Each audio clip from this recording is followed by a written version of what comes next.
نسائی شریف کی بہت ہی پیاری حدیث مبارکہ کہ تاجدار کونین نے فرمایا اللہ رب العزت نے تمہارے لیے رمضان کے روزوں کو فرض قرار دیا ہے اور میں نے تمہارے لیے رمضان کی رات کو قیام سنت قرار دیا ہے۔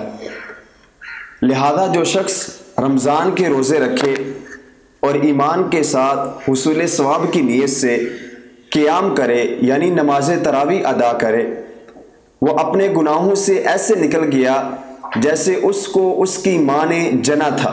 سبحان اللہ۔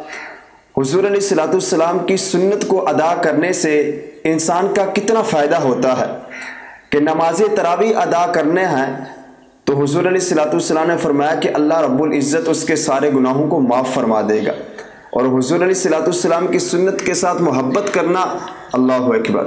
حضور علیہ السلام نے فرمایا کہ جو میری سنت سے محبت کرتا ہے گویا وہ مجھ سے محبت کرتا ہے، اور جو مجھ سے محبت کرتا ہے وہ جنت میں میرے ساتھ ہوگا۔ اللہ رب العزت ہمیں حضور علیہ السلام کی سنت کے ساتھ محبت کرنے والا بنائے۔ صلو علی الحبیب صلی اللہ تعالی علی محمد صلی اللہ تعالی علیہ وآلہ وسلم۔